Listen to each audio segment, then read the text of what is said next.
The following is a presentation of the Mat Talk Podcast Network. You are now logged into WarUp on the WPIAL, featuring your hosts Greg Warnock and Jeff Upson. PIAA Wrestling. Pennsylvania is wrestling. Welcome into WarUp on the WPIAL. Greg Warnock and Jeff Upson with you here for the last time here this season, and we are recapping the PIAA tournament. Hard to believe that the individual season is now over as well. Yeah, it is. I mean, I feel like we were just sitting down here at our first show of the season and talking about the season outlook, and here we are wrapping it up. It's been a long season, but it went by fast, and I know you and I both are excited to maybe take a little bit of a break, but not really much, because we got the Classic this week. We have NCAAs after that, and maybe after that I'll take a break. Yeah. And how much of a break is that, really? Because PA Power never stops. We try not to, but it was a fun week in Hershey. I know you had a good time, Greg, despite not feeling the best, and I did as well, even though sleep was at a minimal. Yeah, sleep's never possible really there at Hershey. You get it a little bit as you can, but it's very difficult, as you know, when you have an illness as well. But, hey, at the end of the day, we got all the coverage we needed, and hopefully everybody enjoyed the coverage that was provided to them, and we obviously look forward to recapping it for you. As far as AA and AAA go, AA had 19 medalists and 3 champions, and in AAA they had 30 medalists and 4 champions. And 106 was a great weight class for the WPIAL. 3 semifinalists. Carter Dybert and Dylan Chappell, we talked about it last week, about there's a good chance they could meet in the finals, but I don't think anyone expected the results of Mason Prinke. No, I mean, yes and no. I mean, I didn't think he would beat Kyle Hauserman from Council Rock North, but I thought he would challenge for a medal. But he ended up going into the semifinals and then taking 5th. He had a great tournament. He beat a really tough Southeast Regional champion, Kyle Hauserman. He beat him in overtime 6-4, took him down. But then he beat Braxton Apello from Easton in the quarterfinals in overtime. He pinned him in overtime to make it to the semifinals against Carter Dybert. I was very impressed with the way he wrestled. He did then lose to Kyle Hauserman in the consolation semifinals, but then he bounced back and beat Kyle Waterman from Council Rock South 4-1 to take 5th. Waterman, on the other hand, was very, very close to beating Dylan Chappell. Chappell ended up beating him 2-1 in the ultimate tiebreaker, even to get into the final. So that was a fun match. But the story here had to be Carter Dybert from Franklin Regional reversing the roles on Dylan Chappell, getting a win over him. It was a win that he, I think, has been looking for a very long time against Dylan Chappell. Dylan's just been kind of surging, and I don't mean that, no pun intended there, but he did win the surge over Carter Dybert. He finished higher at Super 32. He finished higher at the Powerade. He beat him in the regional finals, and then now Carter ends up getting the best of him in this match. You look at both guys, and we'll talk about both of them, but Dylan Chappell, he had that ultimate tiebreaker win in the semis. He just never really opened up his offense, I felt like, in those big matches, in the semis as well as the finals.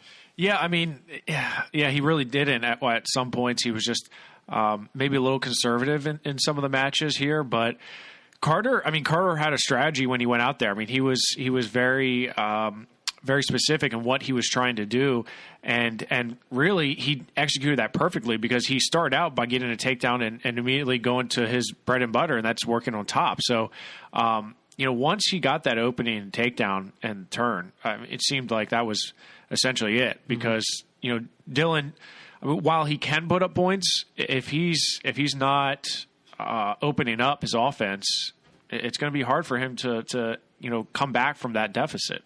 The scare for Carter came in the quarterfinals, a 7-6 win over Aiden Lewis of Cedar Cliff.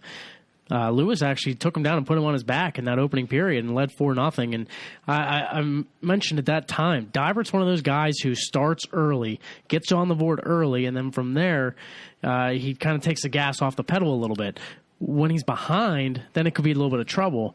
But with the blood stoppage, I think that really helped him. And then he was able to get back right into his groove and come back and win that match. Yeah, that was a hard-fought win for him over Aiden Lewis, a guy who he nearly tech-falled at the Powerade tournament. And we said that if he would have jumped out like he did at Powerade and get to his takedown and turns, it probably would have ended up the same way. However, he ended up getting taken down and put to his back. So he really had to fight back for that win. So I was impressed with him for that, that factor, because he's very rarely down in a match and has to dig himself out of a hole. So, I think that was a very telling sign from watching him do that.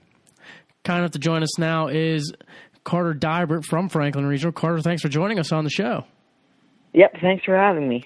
Well, first and foremost, congratulations on winning a state title. Has it sunk in yet that you are a state champion? Yeah, I think it's definitely starting to. It's still kind of crazy, but yeah, thank you. Well, let me ask you, I know you had a tough match in the quarterfinals against Aiden Lewis and had a chance to talk to your coach, Matt Levy, a little bit about it. And he mentioned you went down early, but he just kind of had to remind you, you've beaten this guy before, you've put in points on him before.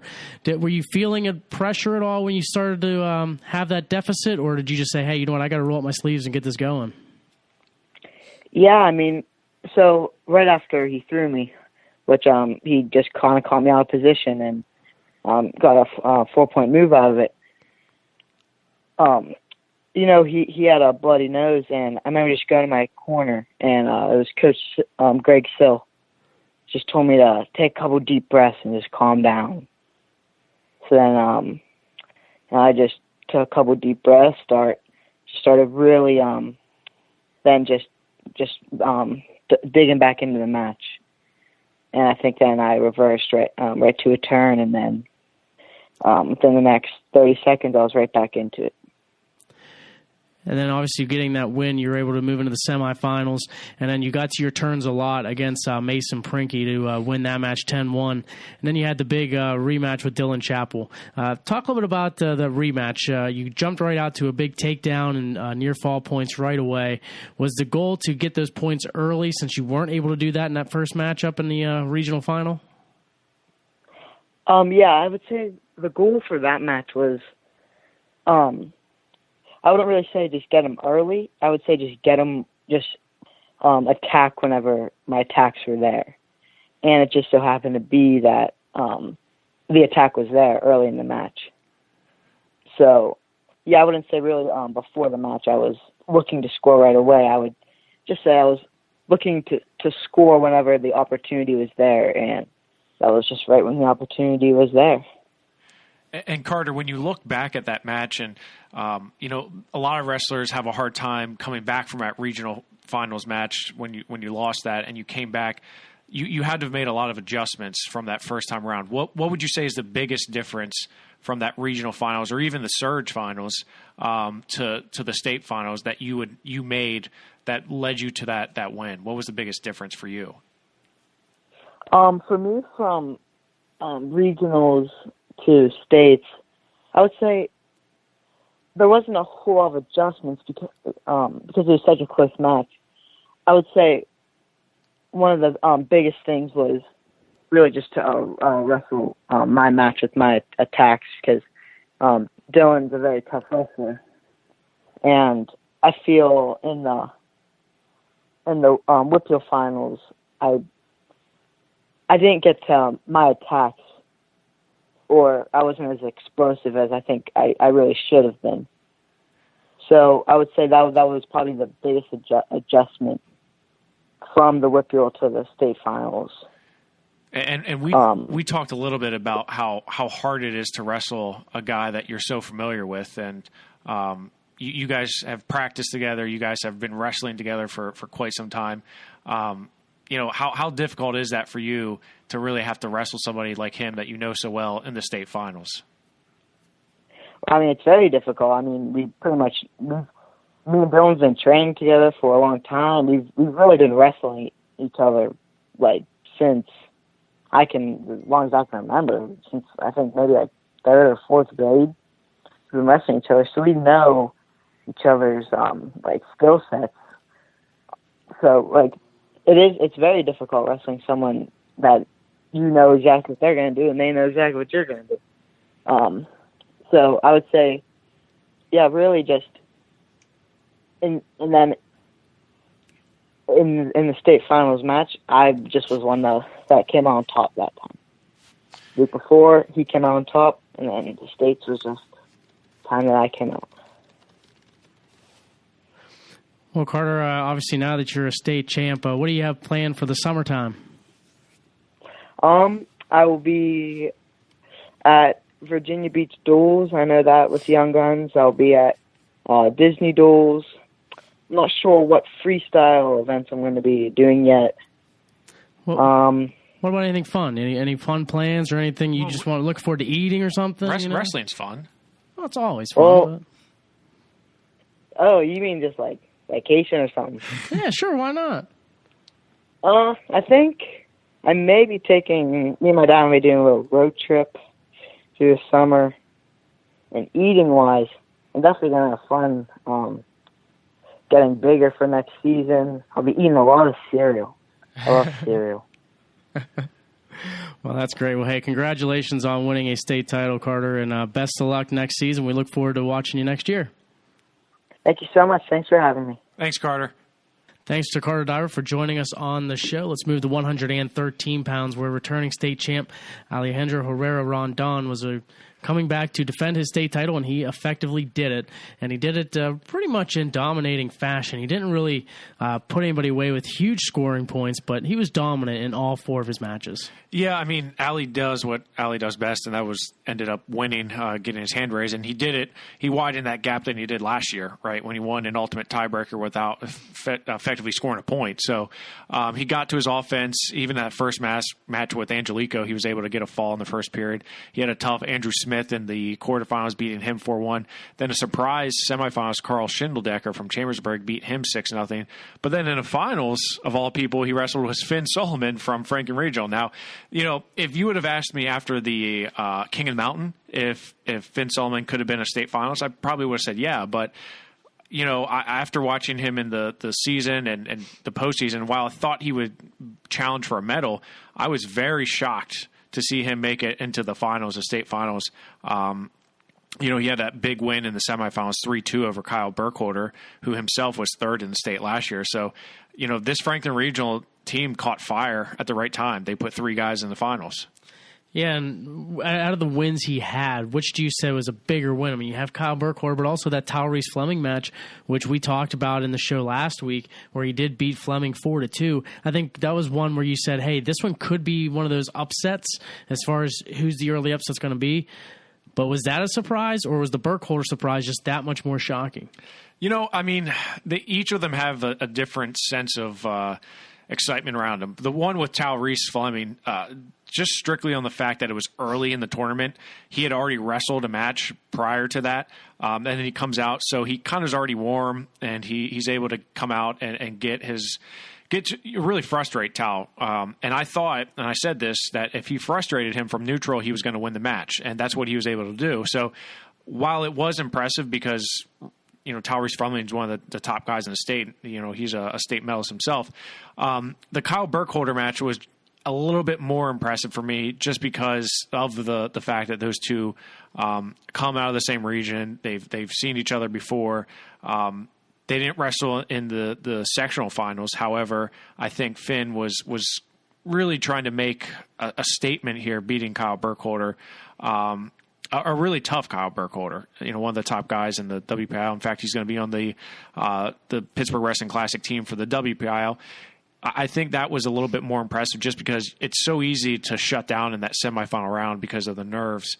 And he didn't. He was able to come out on top. And then Burkholder falls down and ends up finishing in 5th place. Do you think it was just the disappointment of not getting into the finals that kind of hit him? Oh, sure. Absolutely. I mean, it's really hard to come back from that semifinal loss. I mean, we see it all the time where good guys in the semifinals lose and they're unable to come back from that. You know, Finn was able to get a win and then, you know, ride that into the finals, whereas Burkholder had to come back and he lost to another state medalist, Matt Mayer. But he did come back and take 5th. He beat Ben Mon from Cumberland Valley, who's also a state medalist, who he had beaten earlier in the tournament. So, you know, Kyle Burkholder can't be upset with the way he wrestled. I mean, 113 was a tough weight class with Ali there. But Ali really separated himself from the field here. Speaking of Ali, we are Excited to have him on the show. Joining us now is state champion Ali Herrera-Rondon. Ali, thanks for joining us. Thanks for having me back. Well, you win the second state title. How does this one feel compared to last year's? Last year's was a little bit more dramatic, a little bit out of the blue, but it still feels as sweet as last year, but a little different, but You mentioned a little less dramatic. You were able to obviously distance yourself from the competition with your matches and not have quite the close scores that you had a year ago. Was that the goal going into this, to make sure you were separating yourself a little bit? Yeah, always. I mean, I'm trying to dominate as best as I can, but sometimes I'm going to have one of those tough matches that I need to keep improving and get me tough a little bit, but I'm not trying to get the score as close as I did last year. Last year's were like 1-point matches and stuff. So. And Ali, this year, last year you wrestled Curtis Phipps in the finals. This year you wrestle the winner of Kyle Burkholder and Finn Solomon. Were you surprised that freshman Finn Solomon was able to make it to the state finals? Were you kind of surprised by that? Personally, no. I know he's a tough kid. I practiced with him before. His work ethic's good, so not really surprised. I mean, I saw the match of them before. It was a close match, so I also I knew that Finn was, having a great tournament that day, and that whole postseason was just really killing it. So honestly, not surprised at all, to be honest. I mean, I was assuming it was going to be an all WPIAL final, but I had my eye on Finn, definitely. And what would you say is the biggest difference? Because I know, like, last year after the state title, and, I feel like, and I said this on the show, I said that, you didn't get the respect on the national level that I thought you deserved after winning your state title. But then after Powerade and Ironman, now all of a sudden people, you take out Kirk McHenry and some other big-name guys. What's the difference between last year and this year that really kind of set you apart from the rest of the field, I guess you would say? I think having more confidence, and or last year also as well. I was not a big kid. I was always a smaller kid in the weight class, so maybe just maturing a little bit, like mentally and physically. I think it made a toll that as I got bigger, I can I don't have to use as much energy in the matches as I did last year. So, just having more confidence going out there and, just getting to what I do best, and basically it tells a toll in that. And we got to see you out in Fargo competing at the Fargo Nationals in freestyle. And is that something you'd like to do again? I know you had a pretty good time out there this past summer. Yeah, of course. I kind of want to show Flo that I'm not just scrambles and defense, Yeah. that I can wrestle freestyle and Greco.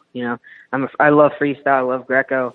So the last year, unfortunately, I bumped up a weight class last minute because I didn't personally want to cut any weight during the summer. So I was really small going into the tournament, and wrestling bigger guys when you're wrestling freestyle is not easy. So freestyle and Greco is my favorite style for sure. So I just want to show them that I can do both. Well, Ali, coming up this summer, what do you have planned, wrestling and non-wrestling wise? Lifting for sure. Probably just lifting more, wrestling more. Dang, I don't know. Just more wrestling. I love wrestling. I don't know. Probably just wrestle for no reason. Just go open up the club if it's not open. Just get some more mat time. But definitely eating more, which is nice. But just basically wrestling. I love it. So that's basically what I'm doing. Well, we hope to see you back at the Surge to compete for another Hammer Award. Yeah, of course. That's like probably my first preseason tournament. Awesome. I'm going to have all year, so can't wait to come back. Well, we're looking forward to having you, and congratulations on winning your second state title, and we look forward to seeing you how you do this off season. All right, thank you so much. Thanks, Ali. Thanks to Ali Herrera-Rondon for joining us on the show.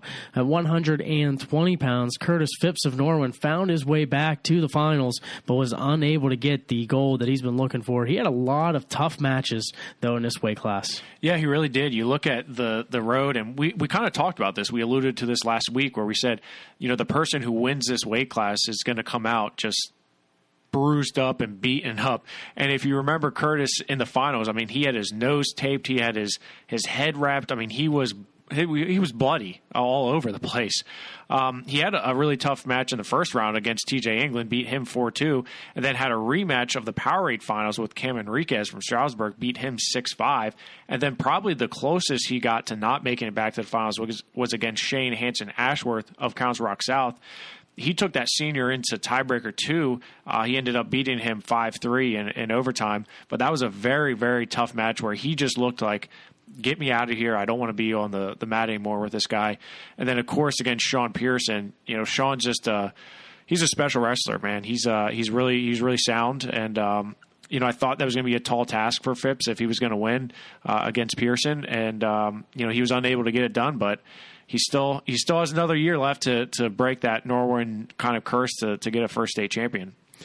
Also getting on the awards team was Cole Hammett. He was able to pick up 4 wins total to place 7th.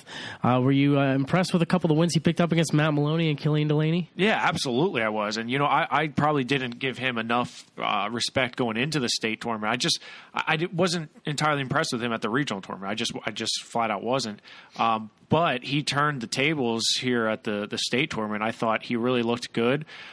He was able to get some pretty marquee matches. He pinned Jeff Russell, which wasn't a big win for him, but he was able to get a pin in the first opening round in his first trip to states. And then he did get majored by Sean Pearson, but after that, he kind of cut loose. He actually beat Ethan Berkney again, this time in overtime, 3-1. And if you remember, he was the one who knocked him into the Conci round of the regional tournament last week. But then he comes out and beats Matt Maloney 9-6, loses to Cam Enriquez, but then bounces back again and beats Killian Delaney, who at one time last year was a state runner-up. So he got hot and took out some very big names, en route to his medal finish. Top 8 in this weight class. That's very impressive because 120 was stacked beyond belief. It was the hardest weight class of the tournament. And I'll be excited to see how he does in his sophomore campaign. At 126 pounds, the WPIAL again had an all-rematch final between Colton Camacho and Darren Miller. But before they got there, both guys were very dominant in their way getting to the finals. One guy that Colton Camacho had to get past was Kenny Heyman. He had one heck of a tournament as well. So before we talk about that final, how about Heyman? He finishes in 4th place after finishing 4th place in the region, and he had a couple of big wins along the way. Kenny had an amazing tournament to cap off an amazing year. And I was very impressed with the way Kenny Heyman wrestled all year long. He just continued to make strides in the way he competed. And after his setback last week in the regional finals, or regional consolation finals against Jared Kessler, I was a little worried about him going into the state tournament, but he really proved, and I wasn't surprised to see him come out and beat Trent Donahue, but then when he upset Patrick Noonan, I thought, man, we're probably going to see an all-WPIAL semifinal here, because I thought he was going to be able to get past Brandon Muccini from Council Rock South. So very impressed with the way he wrestled. He even got another win over J.J. Wilson, the number 1 ranked guy in the state coming into the tournament. He beat him in the Conci semifinals 2-0. If you remember, he lost to him 1-0 back at the state dual team tournament. So for him to come out and beat the number 1 ranked guy in the state, I was very impressed with him and the way he competed. And then obviously you talk about this finals match, right? Darren Miller, dominant. I don't think he gave up a single point going into the final. Colton Camacho, he was looking like all cylinders ready to go. And this was one of the more fun matches to watch in the final. Oh, sure it was. And, Darren Miller, there's no doubt about it. He came in hungry and on fire, because you look what he did to Matt Sarbo, who's a returning state medalist. He beat him 10-0. And then to do it again, shut out Patrick Gould from East Stroudsburg South. He beat him 9-0. And Gould had a great tournament himself. He was able to beat J.J. Wilson and send him in the Conci round. But, Darren I was, after watching him through the quarterfinals and semifinals, I thought, man, he's Camacho is going to have to bring it. And, he didn't open up his offense. He really didn't. I thought if Colton would have opened up a little bit more and took a few more offensive steps and shots, he probably could have came out on top, kind of like he did in the regional finals. But Darren Miller, he was not to be denied in that finals match. Speaking of Darren Miller, he's kind of to join us on the phone. Joining us now on the show is Darren Miller of Kiski area. Darren, thanks for joining us. Thanks for having me. Well, you get to the top of the podium a year after not making it to the state tournament. Talk about what a difference a year is for you. It made a massive difference. Not making it that junior year just pushed me harder in the room, made my want more and my desire higher to get to the top. Well, talk about what it's like to win a state gold. Is it set in yet that you're a state champion? It has everyone at school congratulating me, everyone I'm seeing. It's just an amazing feeling. And Darren, you had the opportunity to wrestle Colton Camacho, and you guys have wrestled a few times already this season. You'd beaten him a couple times previously. But talk a little bit about just your mindset going into that match and what you guys had planned going into it. Looking at the WPIAL match from the week before, we realized we had to change a few things like tie-ups. We had to come up with a better strategy, and I feel like we executed it pretty well. Had to take different shots, had to mix things up a little bit. Darren, you wrestled him previously in the year, as you mentioned, at the Eastern area in the regional finals. Having those 2 wins under your belt already had to give you confidence coming in, but I think the biggest thing coming in was the fact that you were just destroying guys to get to the finals. You had to feel that momentum going in. Talk about that semifinals match with Patrick Gould. You really just kind of rolled him over. Yeah, it was. I had great momentum even going into that match, and I feel like that helped me. I was feeling good. I was able to string matches together. So, like, at the state tournament, I had my best 4 matches probably of that season. Well, Darren, you're going to be headed off to college to continue your wrestling career. Talk a little about what some of your plans are for this off season, and what you're planning to do as you get ready for college. Finish out the school year strong. Definitely going to keep training. Got to get ready for the college level wrestling. But I'm definitely going to make a few trips up to Bucknell, get some practices in there, and just get ready. You also had the honor to be selected as part of the state team for the Pittsburgh Wrestling Classic. Are you excited for your matchup coming up this weekend? Oh, it is a great honor to be picked for the state team. It's going to be a lot of fun. We'll be able to watch a lot of great wrestling. And I feel like I'm just going to try and have fun with it and wrestle the best match that I can. Well, best of luck in that match, and also best of luck as you head off to Bucknell. It's been a lot of fun watching you over these last 4 years, and we wish you nothing but the best. Thank you very much. Right. Thanks, Darren. Thank you. Thanks to Darren Miller for joining us on the show. 132 pounds featured the most hyped match going into the weekend. We talked about it a lot last week. Sam Hilligus and Julian Klebov. Klebov comes out on top in this one, 2-1, to end up winning his 3rd state title. Sam Hilligus finishes in 3rd. Gabe Willishell finishes in 4th place. Let's talk about that match, though, Jeff. Sam Hilligus, I thought for the first period and a half, it was going in the way he was hoping it would go, as far as his riding abilities, and then also just not giving up a takedown on Klebov. But then from there, after he got reversed, and he just really didn't move on the bottom in that 2nd period, it was almost like the match was over. What I took away from that match was Julian Klebov is very dangerous from the top position, and he showed that because he just pounded Sammy to the mat. I mean, he couldn't get up off his stomach, and Klebov is just that hip pressure and that forward pressure that he has to be just immense because he was able to manipulate Sammy into any way he wanted him to. And when he gave up that reversal, he got a little high on the right side, and Julian was able to kind of toss him off a little bit. Now, Sammy didn't give up. That's for sure. He kept on coming after him, and even in the third period, he was able to escape and nearly get a reversal himself. So it was a fun match. It was a very grueling and intense match. But I think, when you look at the way it unfolded, Julian just showed that he was tough. He was really, he never really looked out of sorts, and he looked kind of poised. And both those guys beforehand looked really hyped up too. I mean, you could tell like they were clashing hard, and they have a lot of mutual respect for each other. There's no doubt about it. But we knew it was going to be a tight match. But unfortunately for the WPIAL, Sammy was unable to get past him. But he did come back to take third, which is good. And Gabe Willishow having a solid tournament. I think all the highlights went to Klebov and Hilligus, but let's not take away from Willishow and his fourth place finish. No, absolutely not. It's the second time he finished on the podium. He did lose to Kenny Herman, but bounced back to beat Tyler Dilley in the Conti semis, and he closed the gap a little bit on Sammy Hilligus. But 2 state medals as a junior is not too bad. 138 pounds. The big result on the opening day was Ty Linsenbigler beating defending state champion Jeff Boyd and McDowell 3-1 to get into the quarterfinals, and Nick Coy dropping a 5-1 decision to Jack McGill of Springford. So he dropped down in the consolations. Those two did meet in the fourth round of consies. Linsenbigler beating Coy this time around 3-0. He would go all the way to fourth. Coy would finish in seventh.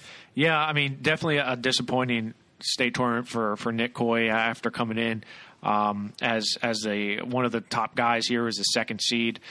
But I wasn't surprised because the bottom half was stacked. Jack McGill's a really good wrestler. He's been solid throughout his sophomore year. And Nick Coy was just that third period. I mean, he was just unable to get anything going with him. And Devin Britton was on that side, and so was Ed Scott. But you look at that win by Linsenbigler over Jeff Boyd, a returning state champion, that was very impressive. And he did it in a way that was, that match was back and forth. There was a few scrambles in there where I thought Linsenbigler was done for, but he found a way to come out on top. And then for him to come out and beat Nick Coy, a guy who he had lost to twice in the postseason already, the sectional finals and the regional finals, really showed how he had the momentum going. I think it's tough for Nick Coy to come back from that type of defeat. And Linsenberger is one of the top guys in the state for good reason. You look at him and he takes fourth. His first time placing on the podium. 145 pounds. No WPIAL in the top 8 here, but just one thing to note, the guy who made it the furthest, Tanner Rohaley of Cannon McMillan. He beat this WPIAL champion, Antonio Emilio, in the first round of consolations. And we just talked about last weekend with this weight class. 8 guys could come out at any given weekend and be the top guy. And look at Tanner Rohaley. He was able to come out and beat the guy who was the champion. So we said that before, that these guys, all 4 of them, would have been very, very difficult to pick who would have came out on top. And, like you said, he had a big win over Emilio, 5-2. He was a match away from placing. Let's not forget that. I mean, he was 1 match away from placing, which is incredible for a guy who came out as the Southwest third and had a record of 21-13 to come into the tournament. 152 pounds, Cam Connor of Kiski able to make it to the final, but unable to beat Dan Mancini as he dropped a 10-2 major decision to come in second place. Also, Colton Gizero of Peters Township was surprised a little, some folks, by finishing in third the weekend before in a very tough 152-pound weight class, and he ends up finishing in 8th place in the state. Yeah, Gizero for sure was one of the most, if not the most impressed I had of some of the WPIAL wrestlers here, because I thought he kind of snuck into the state tournament a little bit. Alex Weber is a guy who I thought probably had a better shot of getting on the podium, but he loses to Dan Mancini and then loses to Brett Breider from Boyertown. Gizero, on the other hand, had a phenomenal little run he had. I thought that him beating Seth Runshaw wasn't a surprise, but then when he came back and beat Cole Flanagan and then Colby Ramju, he really showed that that was no fluke that he was at the state tournament. But for Cam Connor, not surprised at all that he made it to the finals, and I wasn't surprised that Dan Mancini was able to beat him, because we saw that matchup at the state tournament, the state dual team tournament, and Dan Mancini is a special wrestler. He really impressed me in that tournament. He came alive after dropping that match a week ago to Sheehy, able to get back to the finals and then get to the top. 160 pounds, Jack Bloomer of Kiski finishes in third place. Jake Richardson of Mars finishing in fifth place. Bloomer just ran out of gas against Luca Frenzy in that quarterfinal matchup, and he dropped the 7-5 decision. You have to wonder how he would have wrestled against Trey Kibe had that not happened. Yeah, I mean, I still would have favored Kibe. Kibe looked amazing throughout, even in his overtime win against Dylan Reinhart. In the finals, he looked really good against Clayton Orey, so I would have still given the momentum to Kibe. But with Bloomer, I mean, like you said, he kind of just gassed out in the third period. He just had nothing left for him, and Frenzy was able to really climb back and inch his way back into the match and then effectively scoring a go-ahead takedown to win that match. But if you look at the rematch here, Bloomer was not rattled by that. He beats Colby Morris, a guy who he had wrestled multiple times this postseason. He beats him 3-2, then beats Dylan Reinhart, who was one of the top guys in the state, and then he is able to beat Luca Frenzy in a rematch for third place. So, for Jack to come back and take third, especially after last year not placing, that was huge for him. He avenged his only loss of the tournament. So I was very proud and very happy to see Jack get on the third place finish. And also a great finish for Jake Richardson, too, a guy who we didn't talk a lot about coming into this season, but we talked a lot about the last couple of weeks just because of how strong he had been wrestling. Yeah, for sure. I mean, he had a heck of a tournament. He had some big wins. He beat Connor Quinn from Owen J. Roberts and then beat Connor Hertzig from Nazareth, who beat Luca Frenzy the last 2 weeks. So, he had a great tournament. And Colby Morris had a good tournament too. He was a match away from placing. He lost to Joey or Jack Bloomer. So the WPIAL was well, represented here, and they did well. Surprisingly, Ty McGeary, he lost to Connor Quinn 13-11 in that match. I thought maybe he would meet up with Jake Richardson again, is what I thought was going to happen. Yeah, I thought too, and Quinn was able to win in that wild match. 170 pounds, Garrett Ninehouse of Cannon McMillan not only defeats Edmund Ruth, a two-time returning state champion, becomes the outstanding wrestler as well. Ninehouse was just impressive throughout the whole weekend, distancing himself from the rest of the competition. Yeah, for sure. And I mean, that was one of the marquee matchups. And I said that going into the state tournament after Julian Klebov and Sammy Hilgis, Garrett Ninehouse and Edmund Ruth was going to be that second best match to watch. And man, talk about that first period. That was an awesome first period that he had. And, he was able to just really control the pace of that match. And, very impressive win, and there's a reason why he won OW. That's because he deserved it.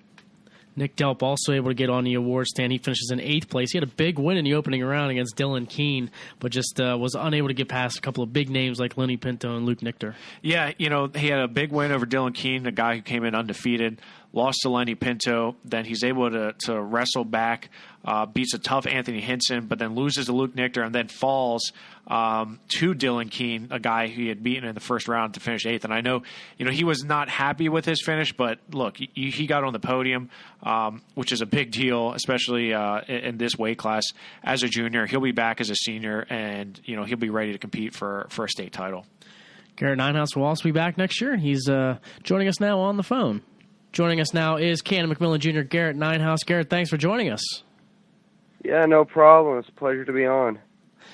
Well, how does it feel? You've come up just short the last couple of years and not getting to the top of the podium. How does it feel to finally be there and be a state champion? Yeah, man, it's really great. It's really great. Especially there were a lot of obstacles this season. I think that just, adds to how good it feels. And you end up coming away with the Outstanding Wrestler Award. Is it just like icing on the cake for you? Yeah, definitely. Ken Mac, I think they've had one other outstanding wrestler, Mark Engel. So, it's a pretty good company to be in. You had wrestled most of the season up a weight class at 182, and you came down to 170. Was the plan just to give yourself the best opportunity to win a state title, and you felt 170 was it? I was pretty light for 182. I was walking around about 75 during this entire season, and 82 is what was best for the team. So I just stuck around with that. Then when individual time came, I just decided to drop because it's probably definitely my natural weight. And Garrett, we talked about a little bit after the match you had with Edmund Ruth, and the style matchup there. And you're, I think, a little bit more of a conventional wrestler, and he kind of likes to throw around a little bit. He likes to go a little bit upper body. I thought probably one of the best performances of the state tournament was your match and how you were able to dictate that pace. Can you walk us through that first series and that first sequence where you're able to get the takedown? I wanted to, set the tone, and, right before I was gonna start out attacking. I wanted to start the match attacking and end the match attacking, and I feel like that's definitely what I did, and I don't think he was really prepared for me to come out like that. And talk us through the rest of the match. Did you feel like the momentum was obviously going in your way, and you felt that kind of coming closer and closer to that victory, and kind of felt him maybe breaking a little bit? Did you feel like, man, this is it. This is all coming true for me? Yeah, definitely. I think, taking him down and riding him out the first period definitely set the tone for the rest of the match. I was 100 miles per hour until the buzzer sounded. And how we saw you a lot this offseason competing. We saw you down at the Super 32 wrestling. How much has it been a work in progress for you? Just from last year, the last 2 years, finishing third to now. How much work have you been putting in to really get to this point? A lot. I'll never forget that feeling of coming up just short in the semis. And as soon as the next day I got home, I was in the Young Guns room working with Coach Strip Matter. Just constantly improving and fine-tuning things, and I think I'm just glad to see it all pay off. And Garrett, you decided to make your college commitment a little early to Purdue. Talk a little bit about that commitment and why you decided to go there. The coaches are great. Coach Erskine, Todd, Suflon, and Shop, and Coach Shop with the PA roots, and I feel like it was a really good fit. I love all the kids there, and I think once I get there, it's going to be a great fit. As far as your summer plans, what do you have going on wrestling and not wrestling-wise? We'll see. Definitely want to maybe get out to the World Trials for Greco and Freestyle. Some unfinished business there. We'll see about Fargo. Not sure yet. And, just constantly working at getting better. Well, Garrett, congratulations on winning your first state title, and we look forward to seeing you come back next year and try to defend it. Thank you. I appreciate you guys having me. Thanks, Garrett. Thanks to Garrett Ninehouse for joining us on the show. 182 pounds. He mentioned he dropped down to 170 because it was a lighter weight for him, but he also got away from Carter Starocki at that same time. Starocki did win the state title. He beats Luke Stout of Mount Lebanon for the title 7-1. Stout was impressive throughout, getting to the finals without any kind of issue at all. Scott Joel, meanwhile, he had a tough one in the quarters against Starocki, but battled back. He had 4 total wins in order to place third, 3 of those by fall. Brandon Matthews, how about the tournament he had to get to 5th place, including a win in the first round of consolations over Cole Whitmer at Trinity to get to that point? Yeah, those Peter Township boys, Jezero and Matthews, if you would have told me at the beginning of the year that those two had ended up on the podium in the States, I would have questioned you. I would have said, I don't know yet.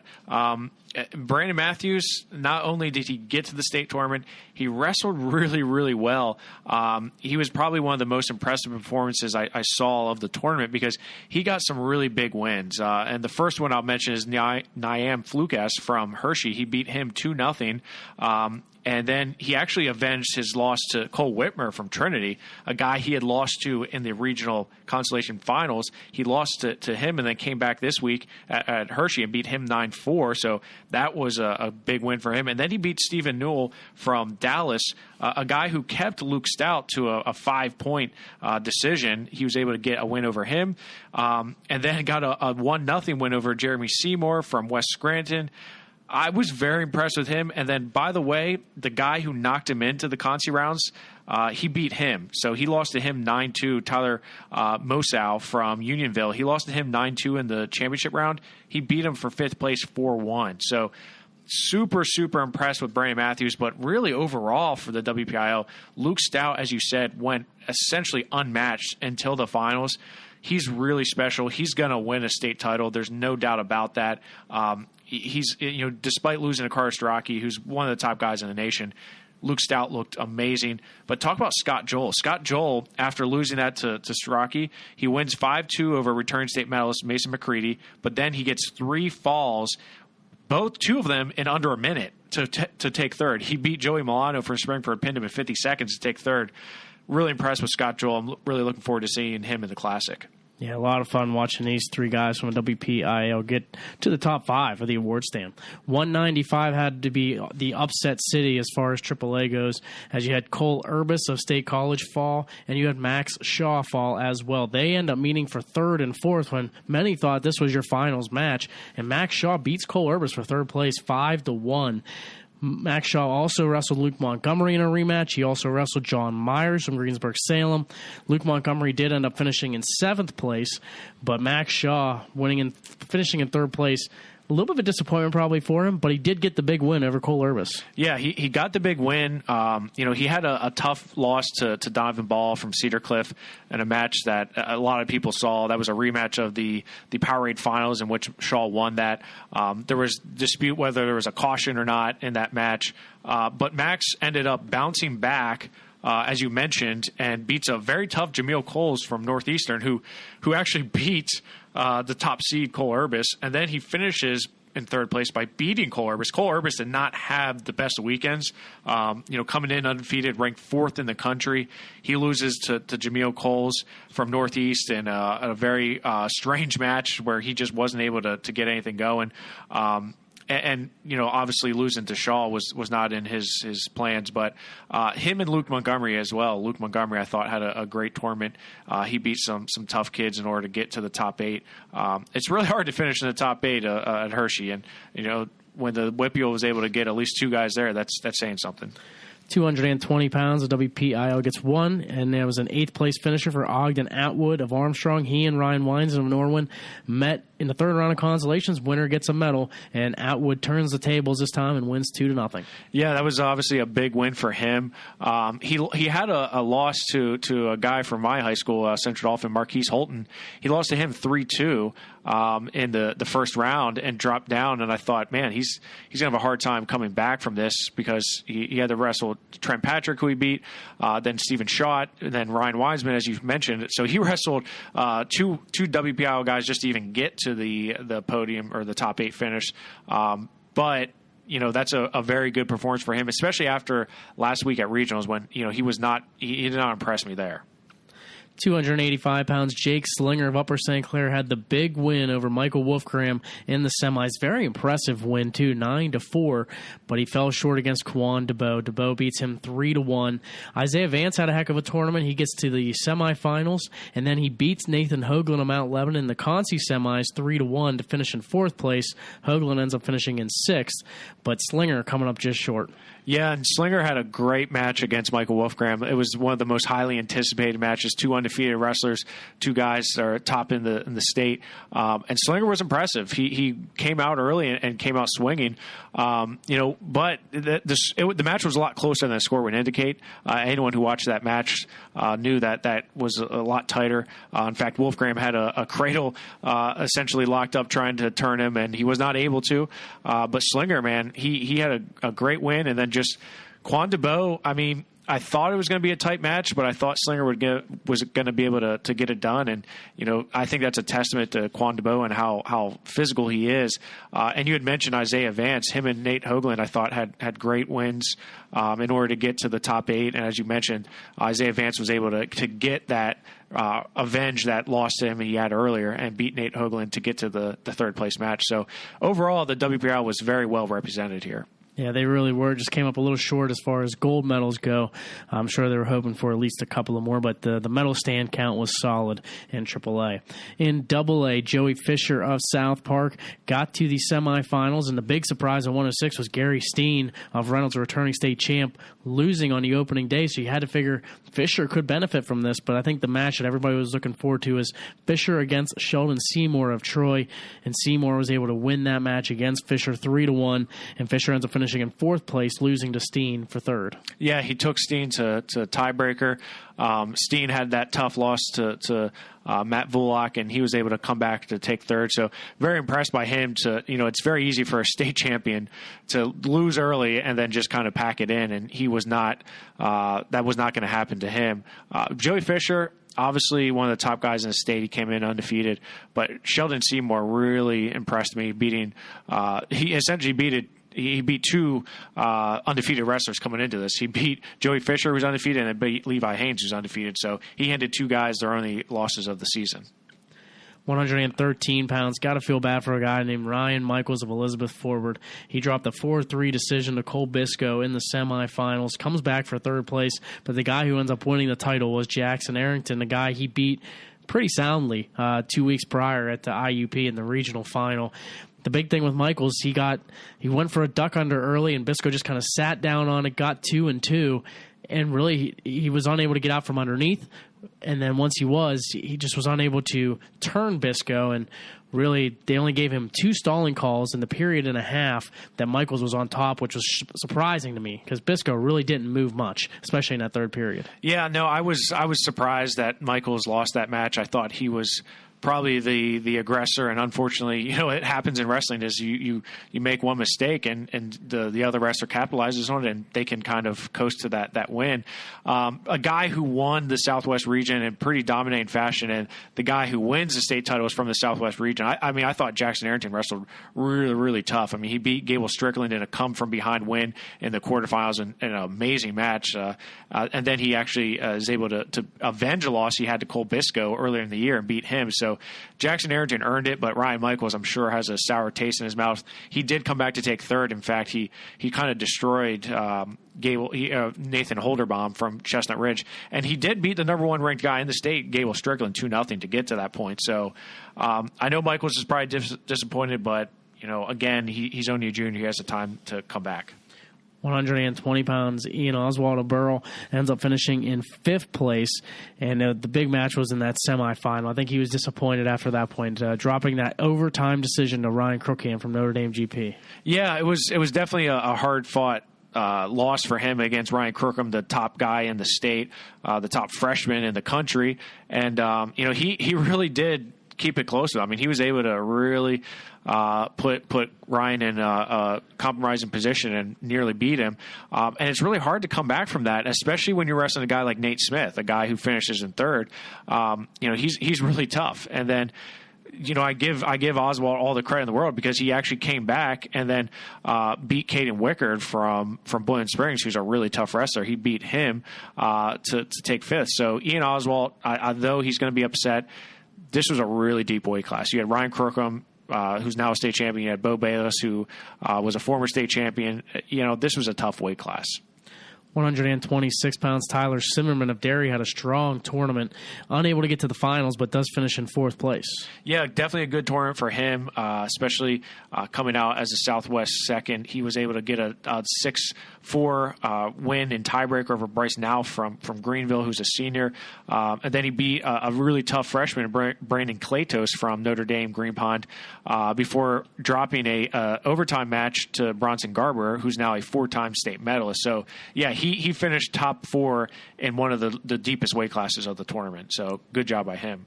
132 pounds. The WPIAL does not get a medalist, but Donovan Chambers came awfully close, took Garrett Cornell to overtime before falling just short of a medal. Yeah, the Southwest region just beat each other up here in this weight class, and unfortunately for Chambers, he found himself wrestling one of the top guys in Garrett Cornell, who actually took Caden Cassidy to the brink in the Concy semifinal. So a lot of tough guys here.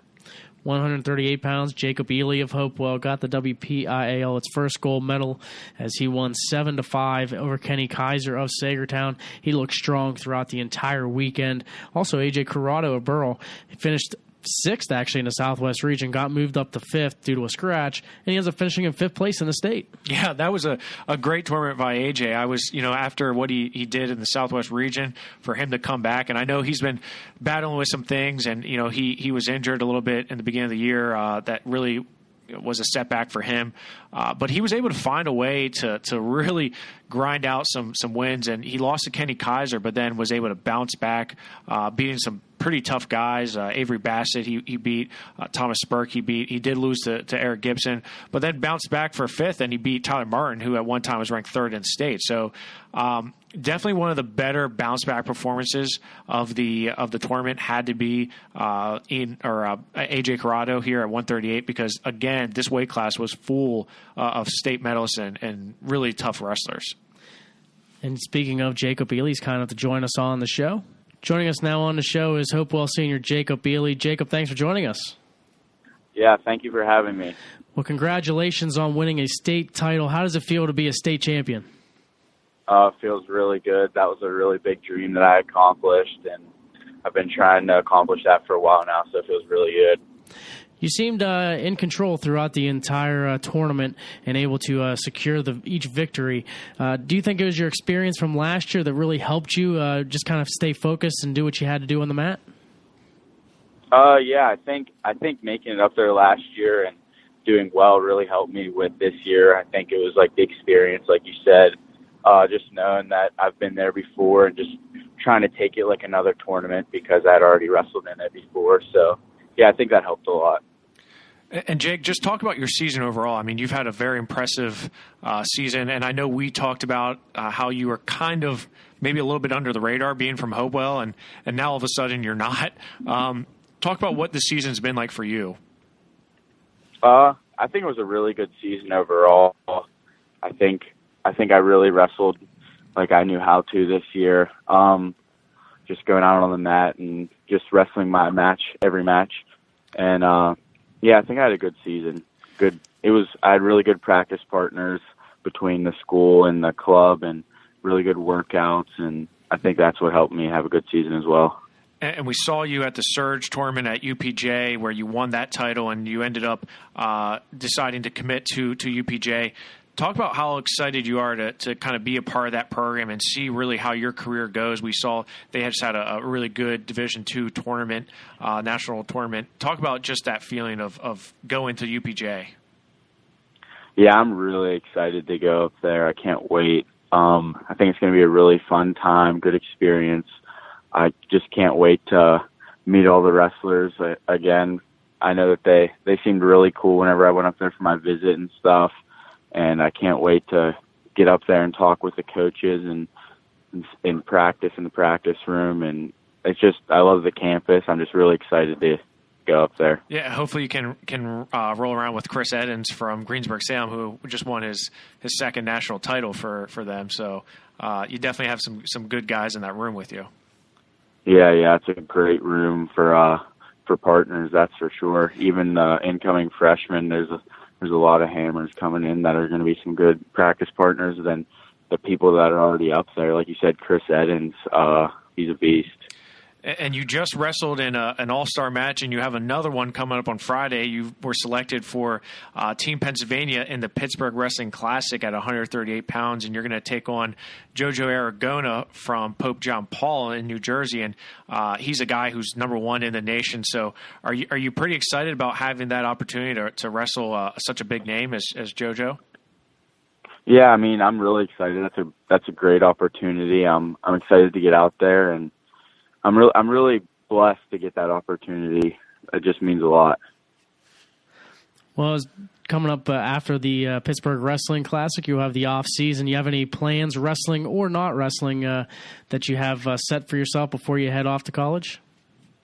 Yeah, wrestling wise, I know our club team is definitely going to go down to Virginia Beach for the duels, and then we usually go up to Michigan and have a duel up there. Then there's a tournament too.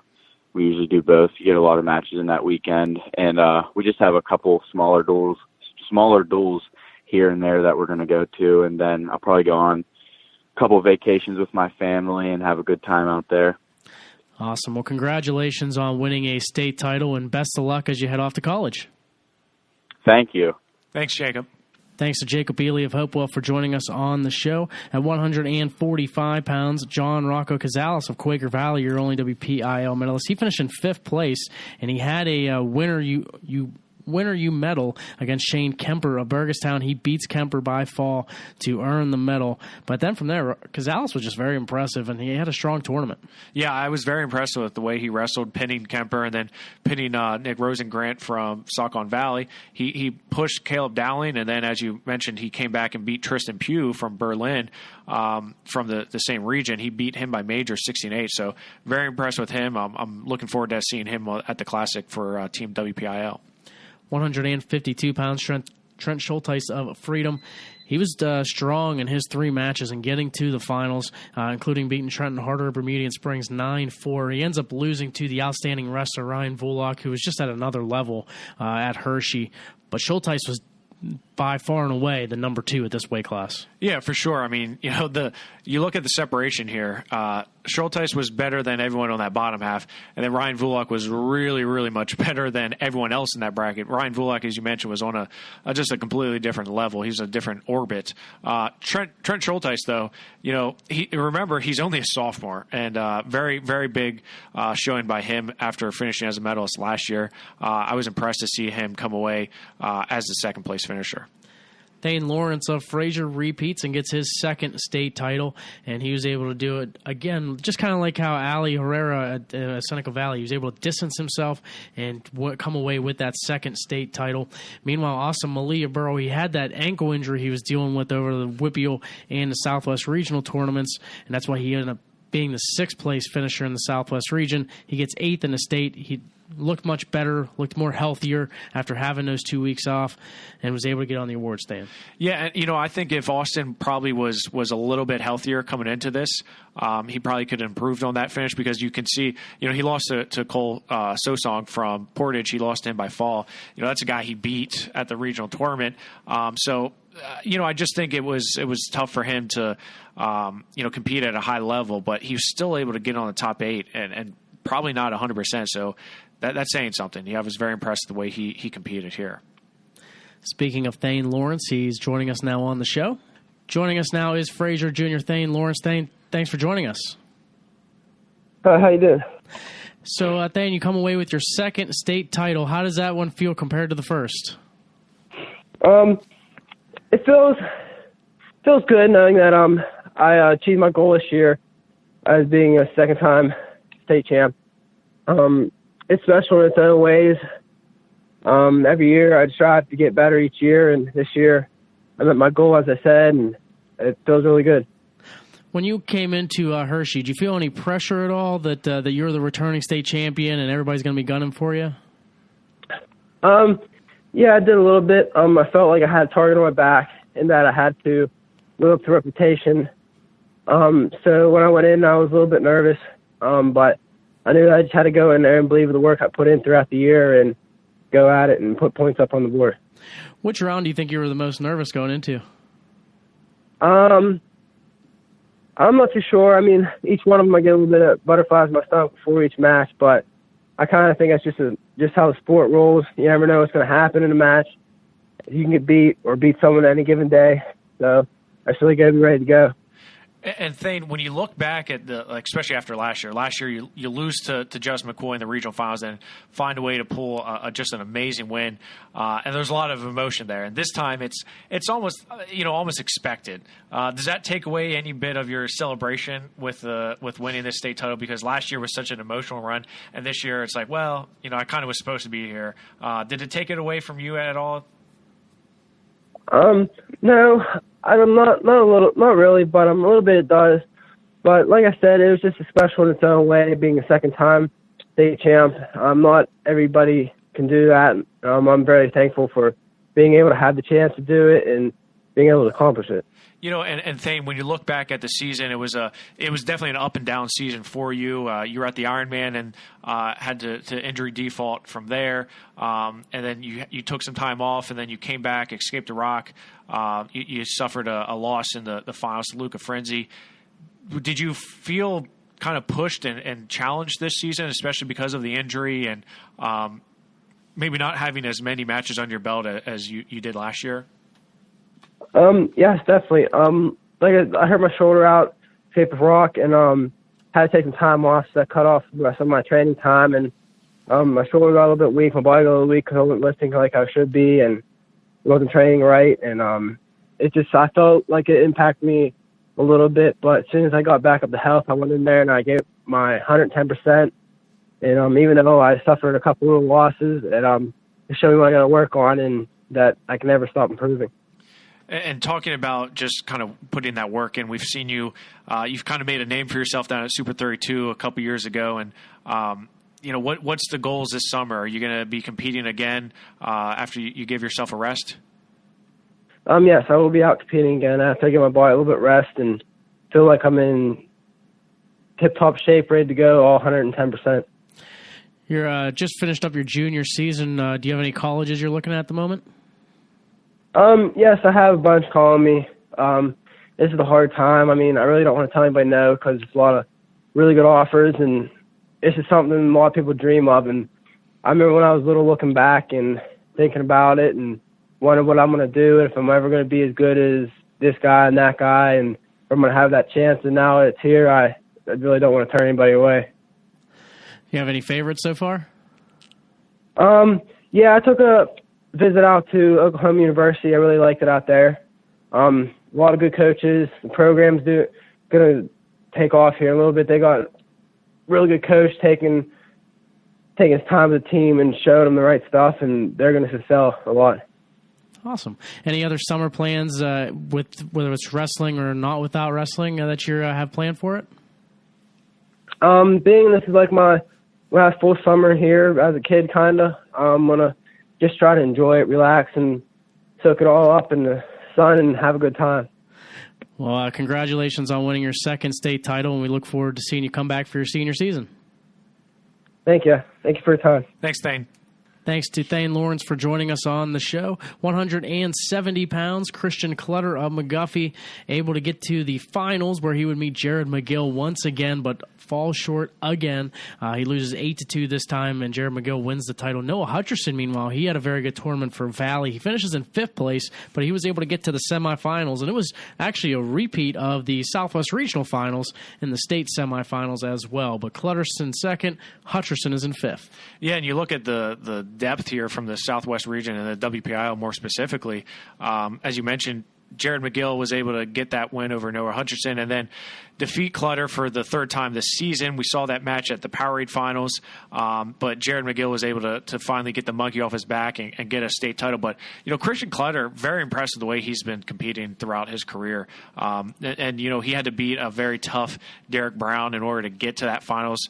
He had 2 falls before that, which I thought he didn't open up at the Southwest region, so it was nice to see him push the pace and get to the finals. 182 pounds of WPIAL was very impressive here as well as they finished 1, 2, and 4. Dayton Pitzer of Mount Pleasant, the freshman, gets his first state title. He defeats Bryson Miller of Freedom 3-1 in the final. Miller gets to the finals thanks to a 3-2 ultimate tiebreaker win over Austin Wally of Elwood City. Wally would end up finishing in 4th place, but a great job here for the WPIAL. I mean, this was one of the most impressive performances of the WPIAL because you had an all-WPIAL final, which I didn't think necessarily was going to happen at this weight. I expected it maybe at 106 in AAA, 26 in AAA, but not 182. And, I thought really after Austin Wally beat Hunter O'Connor, I thought, okay, he may be the guy here, but Bryson Miller really impressed me. He beat Garrett McClintock from Brockway 7-2, and then followed that up with a quality win over Derek Yingling. And then really him and Austin Wally left everything on the mat there, 3-2, an ultimate tiebreaker. And then he pushed Dayton Pitzer. I mean, Dayton Pitzer had his hands full with Bryson Miller. Bryson Miller caught fire, and he didn't go out essentially. But really impressive with the WPIAL here. Yeah, and Pitzer, a fall, major decision before getting that 3-1 win over Bryson Miller. Yeah, and he's a freshman, which is scary because, for 3 more years, he's going to be competing at that level. Speaking of Dayton Pitzer, he's kind enough to join us on the show. Joining us now on the show is Mount Pleasant freshman Dayton Pitzer. Dayton, thanks for joining us. Oh, thank you. Well, congratulations on winning a state title in just your freshman campaign. Does it all seem real to you at this point? Yeah, I don't think it really has set in yet, but it definitely feels really good right now, and just relaxing, taking some time off, enjoying it. You had an impressive performance getting to the finals. Did you have any nerves at all when you had your first match at Hershey? No, I don't think so. I was definitely nervous before every match, but I think I'm nervous before every match, no matter where it's at or who my opponent is. But I just tried to keep my composure and stay calm and just focus on wrestling. It's just a wrestling match in the end. It's nothing. There's nothing really different about it. Well, you wrestled really well to get to the finals, and then you had a common opponent in the finals in Bryson Miller. Was it a good thing or a bad thing that you had somebody you had wrestled a couple of times previously? I think it was good. I knew his style of wrestling, and my coaches and we knew what he was going to try to do. But I felt confident about wrestling any person in my bracket. And I knew if I just wrestled my best, I knew I could beat anybody in there. And Dayton, coming into your freshman year, I mean, it's impressive to win a state title, but it's also really impressive as a freshman to win it at 182 pounds. You see freshmen win it at maybe 106, 113, but you did it up at a weight where you're facing a lot of seniors. When you came into this freshman year, were you expecting to finish this high on the podium? I definitely wanted to, and that was my goal. I just knew that I just had to practice hard and work hard the whole season, and I definitely think I could. And you look at the team overall. The team is pretty young, but you have some studs in the lineup. Talk about that moving forward. You're going to be there for the next couple of years. I'd say in a couple of years, you guys could be pretty dangerous as a team. Would you agree? Yes, for sure. My teammates most of us are freshmen. Luke Guybick, Noah Teeter, Nogan Nebus. Those are my teammates that are freshmen. Then we have Patrick Brewer, Kyle Jones, Damian George. They're juniors, so they still have another year, and then the freshmen. I'm really excited for the next couple seasons wrestling with them. It's going to be a lot of fun. It was a lot of fun this year. We all pushed each other. Well, Dayton, do you have any summer plans coming up, whether it's wrestling or not wrestling? I'm at Coach Waller's right now. We were just talking, going on a Virginia Beach team, possibly freshman nationals, just looking at some different tournaments coming up. Right now I'm just taking some time off, relaxing, hanging out. Well, congratulations on winning your first state title, and we look forward to having you come back next year to defend it. Thank you. Thanks, Dayton. Thanks to Dayton Pitzer from Mount Pleasant for joining us on the show. 195 pounds of WPIAL gets two guys to the semis, and they both finish in 5th and 6th. John Vargo of Bentworth rebounds from a tough weekend over the Southwest Regional to finish in 5th place. He beat Jeff Magan after Magan had beat him 2 weeks prior, 7-4 for 5th place. Magan was also able to make it to the semifinals, and they both had a couple of big wins to get there. I'm always impressed with a wrestler who finishes the same place he came out of the region. John Vargo comes in as the 5th place finisher from the Southwest and ends up finishing as the 5th best wrestler in the state. As you mentioned, he had just a great tournament, beat a talented freshman, Cale Black, 3-2, then beat Dane Sisnitz from Saucon Valley. And, really, he pushed Gage Garcia. Gage Garcia only beat him 3-2, which was the closest match of the tournament for him. And then Vargo was able to come out and beat, again, a very tough Jeff Magan from Quaker Valley, a guy who at one point this season wasn't on the team. He was there, and then he left and came back. He's bulked up to 195, and here he is placing on the medal stand in Hershey. Very impressed with him and the way he was able to end his career on the podium. 220 pounds, Dom DeLuca of Derry was expected to be in the finals, but he falls just short of winning the title. He loses in overtime 6-2 to Jacob McMaster of Greenville. Connor Forrest of Hopewell, he bounced back from his sixth-place finish at the Southwest Region to finish seventh in the state. But it's got to be disappointing for DeLuca to not be there. You know, he came in with that one loss. He lost to Braxton Amos in the Powerade Finals, and, you know, he was the guy that everyone was looking at. And Jacob McMaster and him, you know, they put on a good match, but, you know, in that Southern Victory round, he was just unable to get it done. And, you know, this is his second time finishing short and finishing second in the state tournament. I know he's disappointed, but, you know, he's got a lot to look forward to. He's got a good career ahead of him. And, you know, for as you mentioned, Connor Forrest, I was very impressed with the way he wrestled because he finished sixth in the region and then finished seventh in the state. So you don't see that very often. And 285 pounds, WPIAL does not get a medalist on the award stand. Coming up this weekend, we have the Pittsburgh Wrestling Classic, the PA versus USA, and the WPIAL versus who, Jeffrey? New York. So let's talk about some of those guys from the WPIAL. I know we already mentioned a couple with our guests, but who all will be representing here from the WPIAL? So on the PA team, which will take on the USA All-Stars, and this is on Friday this week, we had some scheduling things that we had to do to make sure that we were getting the people in the doors, and the PJWs is going on at the Peterson Event Center right next door, so we're going to have a huge crowd of younger wrestlers there. But at the PA team, we're going to have Jacob Ely, who we talked to earlier in the show, represent Team PA at 138, and Darren Miller from Kiski is going to be the representative at 126 for Team PA. And you look at the USA team, some guys that they're going to be wrestling at 126. Darren Miller is going to be wrestling Mike Colico from Blair Academy, who's going to Penn. He's a pretty big name wrestler, and as I mentioned with the interview with Jacob Ely, he's going to be wrestling number one in the nation, Jojo Aragona. So that's a big matchup there at 138. You look at the WPIL team, who'll be taking on the New York All-Stars. Marino Angelico is the representative at 113. Kyle Burkholder is moving up to 120. Kenny Heyman is at 126. Colton Camacho from Franklin Regional decided he elected to bump up to help the team out. He's going to be going up to 132 to compete. Nick Coy's at 138. John Rocco Cazales from Quaker Valley is at 145. Cam Connor from Kiski is at 152. Colby Morris is at 160 for Waynesburg. Kristen Clutter from McGuffey is at 170. Scott Joel from Bell Vernon is at 182. John Vargo from Bentworth is at 195. Ogan Atwood from Armstrong is at 220, and Jake Slinger is at 285. So pretty solid WPIL team, and they're going to need it against a tough New York team. So it should be a lot of fun. We're very excited. Action gets underway on Friday, March 15th.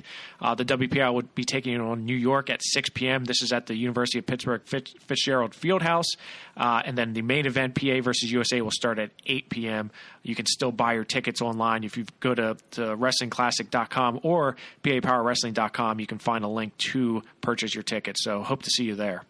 Should be a lot of fun to see these guys one last time before they head off to college, where they'll be going for NCAA title, which, guess what, is coming to Pittsburgh here in just a couple of weeks. Yeah, we're running low on shirts. We only have smalls, mediums, and larges left here, so and not many. So if you want a national shirt in time, you better order one right now. So go to PAPowerWrestling.com, click on shop, and you'll find the national shirt. It's Our State, Our Sport. Yeah, we're excited. Final thing, just to kind of close out the show, I know there's been a couple of different talks just about things that could change in the offseason, whether it's there was rumors about maybe losing a weight class, another rumor about potentially maybe adding more kids to the state tournament at some point. Do you see either of those coming to fruition at all?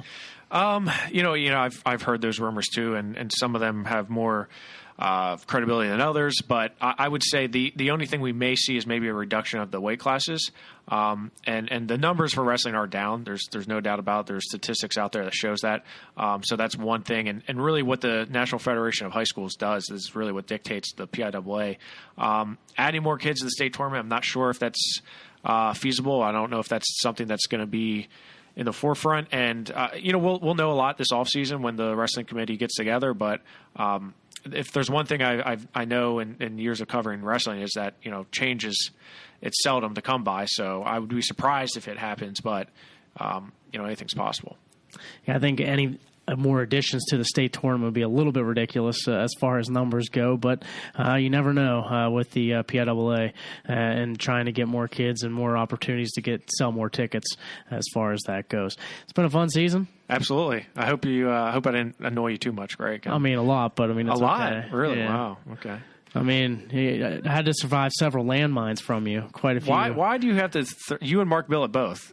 I have terms of the show, right? if don't sleep on him. There's a lot of landmines here. What else do I say? A lot. I don't know. I mean, I should have kept a list, so then I could at the end of the season. I'm surprised you didn't. I'm surprised Mark Billett didn't either. Maybe I can get him to email me over his list. I'll put my list together, and we'll have something for next year. I wish we did like an outro. And outtakes. An outtakes of all the off-air stuff. We'd have to censor a lot of it, but it would have been entertaining. Yeah.